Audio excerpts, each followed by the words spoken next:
Ada sedikit rasa malu.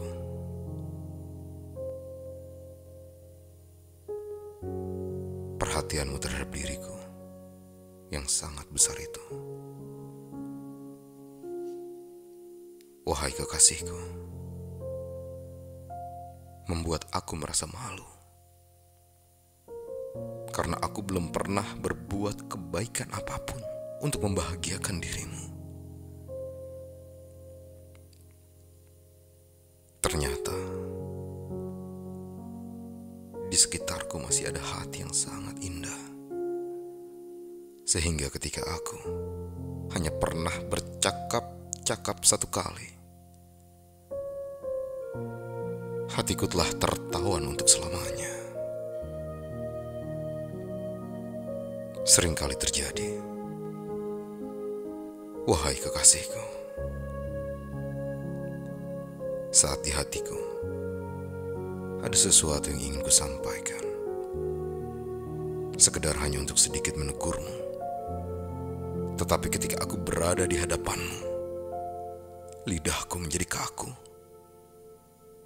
karena aku takut kehilangan dirimu. Sebenarnya, aku sendiri belum lama tersadar akan kecantikan wajahmu yang luar biasa. Mungkin ketika itu aku sedang kehilangan keindahan dalam diriku sendiri, sehingga aku tidak melihat keindahan dirimu.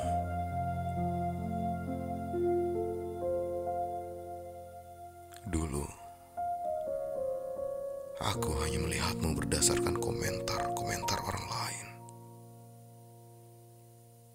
Aku belum membuktikannya sendiri. Aku terburu mempercayai apa yang dikatakan orang. Untuk itu, aku mohon maaf yang sebesar-besarnya. Sekalipun demikian, akhirnya aku mengerti juga. Ternyata omongan orang itu tidak lebih hanya seperti debu-debu tanah. Bila tidak berterbangan ketika ditiup angin, akan diinjak-injak kaki orang yang lewat juga.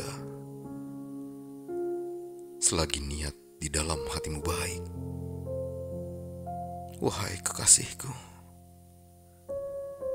memang seharusnya engkau abaikan saja. Tidak usah merasa terganggu dengan maksud-maksud busuk orang lain. Sehubungan dengan perjalanan hidup ini, tidak selalu terjadi seperti yang aku inginkan. Akhirnya, aku tidak dapat berharap apa-apa di dunia ini, kecuali hanya memohon kepada Tuhan. Semoga aku diberikan kemantapan di hatiku untuk selalu menerima apapun yang menjadi keputusannya. Kemudian, bagaimana aku merespon segala reaksi dari orang-orang yang ada di sekitarku? Rasanya tidak perlu terlalu berlebihan atau serius untuk mendengarkan ocehan-ocehan mereka tentang diriku. Yang lebih penting, aku perhatikan adalah apa yang akan mereka lakukan terhadap diriku. Memang seringkali aku mengalami kesulitan ketika ingin menangis. Yang terlebih sulit lagi adalah ketika aku harus mencari alasan mengapa aku harus menangis. Seringkali aku melihat betul apa hakikat yang sebenarnya. Tetapi lantas aku lebih memilih untuk tutup mata saja. Demikian ini, wahai kekasihku,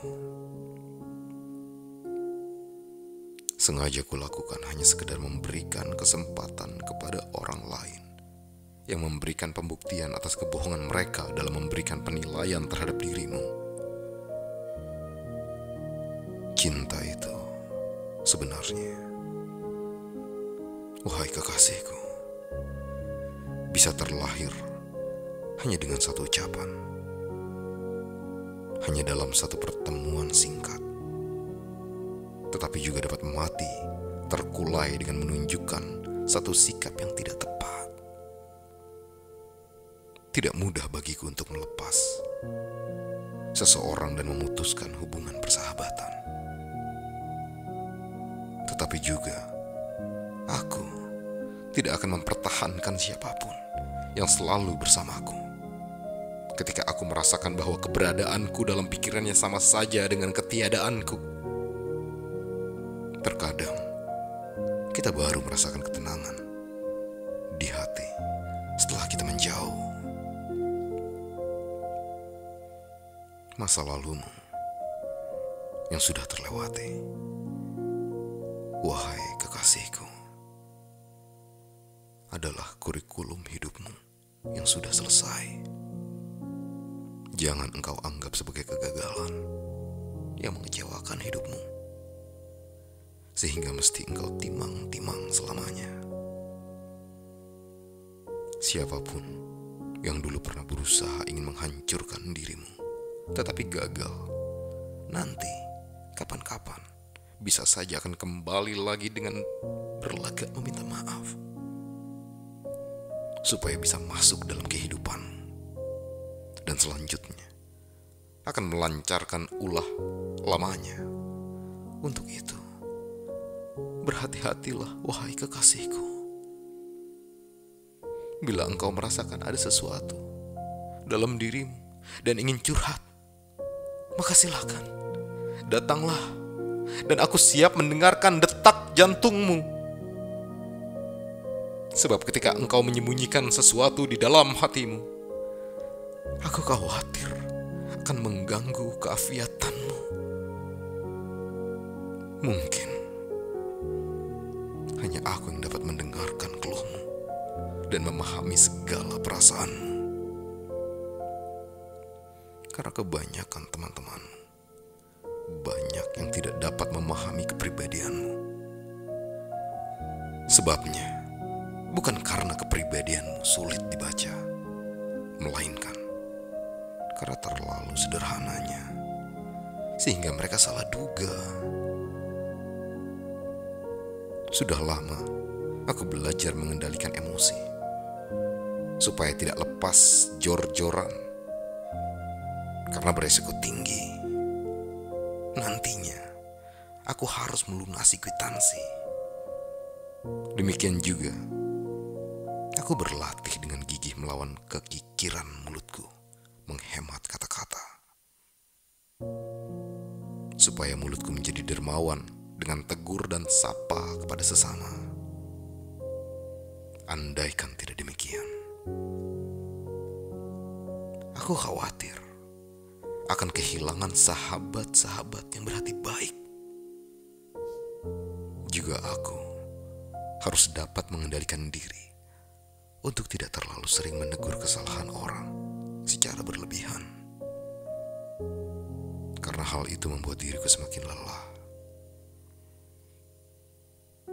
Aku ingin menjadi aku ini, tidak ingin menjadi seperti mereka.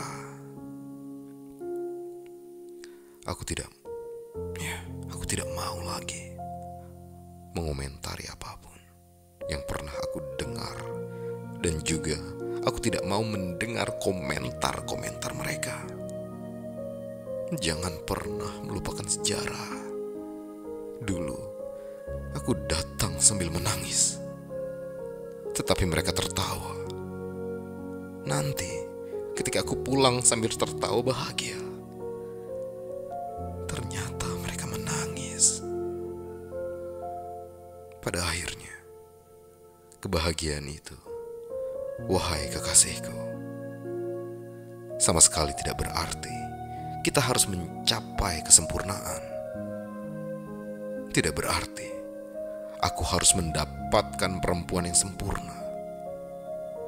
Tidak berarti engkau harus mendapatkan lelaki yang sempurna. Kebahagiaan dapat diputuskan dengan satu kaidah. tutup mata yang rapat. Jangan mencari-cari kekurangan. Seringkali aku ditanya oleh mereka, mengapa suaramu terdengar seperti menyeringai, padahal wajahmu selalu tersenyum. Ini artinya, wahai kekasihku, adalah sebagai bukti bahwa penderitaanku sedang menunjukkan kesombongannya. Sekalipun untuk sementara waktu ini, wahai kekasihku, tempat tinggal kita masih berjauhan, tetapi kita punya kesamaan tujuan, ya, mencari kebahagiaan. Dulu, sebelum aku bertemu dirimu, wahai kekasihku, setiap orang yang aku temui selalu saja membawa meteran, ingin mengukur seberapa panjang kesabaranku. Jiwa besarku selalu kutunjukkan kepada mereka, sehingga aku siap selalu memaafkan kesalahan apapun dan seberapa banyak pun, asalkan kesalahan-kesalahannya bervariasi. Tetapi sulit bagiku memaafkan kesalahan orang sekalipun hanya 2 kali, tetapi dilakukan pada kasus yang sama. Nanti, pada suatu ketika, engkau menemui diriku, wahai kekasihku, sedang malas berbincang dan bercakap-cakap, maka hendaknya engkau maklumi bahwa percakapan batin dalam diriku sendiri sudah cukup menyakitkan, sehingga tidak perlu diungkapkan lagi secara lahir. Di sisi yang lain, aku juga merasa kasihan kepada orang-orang yang di dalam hatinya menyimpan rasa kebencian kepadaku. Padahal aku tidak pernah kenal mereka. Dari mana asal-usul mereka? Namanya siapa? Dan rumahnya di mana? Terkadang tes case itu dibutuhkan. Sesekali aku perlu menghentikan sementara kebaikan-kebaikan yang kuberikan secara rutin kepada mereka, supaya mereka merasakan ada perbedaan pada saat tidak kuberikan bantuan. Mengingat keberlangsungan hubunganku bersamamu masih menimbulkan kontroversi di antara teman-teman dan handai tolan, apalagi di antara kerabat dekat, lebih tajam lagi. Sehingga ada 2 pilihan. Pertama, kita tunda saja dulu untuk sementara, atau kita lakukan secara gerilya, jangan sampai ada orang lain tahu. Sebetulnya yang jadi pertimbangan adalah rasa takutmu, bukan rasa takutku. Aku tidak punya rasa takut sebagai laki-laki. Padahal sudah kutegaskan berulang-ulang, aku mengawini masa depanmu, bukan mengawini masa lalumu. Masa lalumu milikmu sendiri, menjadi rahasia pribadimu. Aku tidak boleh mengorek masa lalumu. Begitu pula sebaliknya, masa laluku adalah milik pribadiku, dan aku berhak merahasiakannya. Akhirnya, engkau setuju dengan alternatif ketiga. Ya, yaitu siap melawan arus tanpa ada restu dan dukungan dari siapapun. Hanya tekad kita berdua. Pernikahan kita langsungkan secara terbuka. Ketika aku tanya, berapa orang yang kau undang? Jawabmu singkat, 2.000 orang. Apa pasti datang semua? Tanyaku selanjutnya. Datanglah, silakan. Tidak juga silakan. Jawabmu dengan penuh percaya diri. Ternyata pada hari hajatan pernikahan, terhitung tamu undangan hanya hadir 50. Selama di atas pelaminan engkau sedang menitikkan air mata dengan wajah muram. Engkau menanggung rasa malu sampai makanan berlimpah ruah. Tidak ada yang menikmati. Ditambah dengan hujan deras yang tak berhenti. Di pagi buta aku terbangun.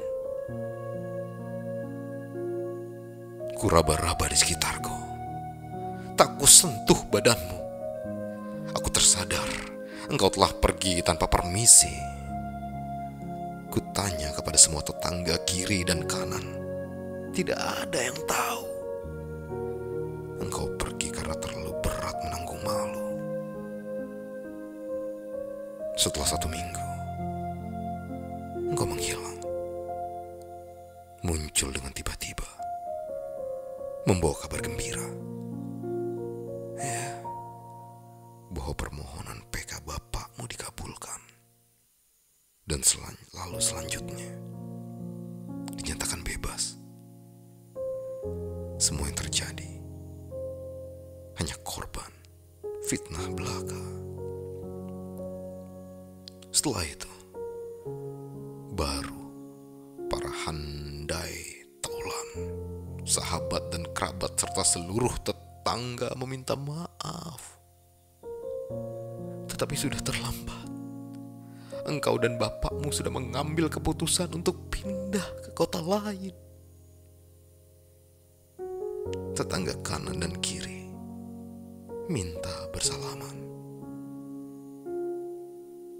Engkau terima dengan air mata berlinang. Selamat tinggal, Indramayu, 21 Februari 2021. Ada sedikit rasa malu. Buah karya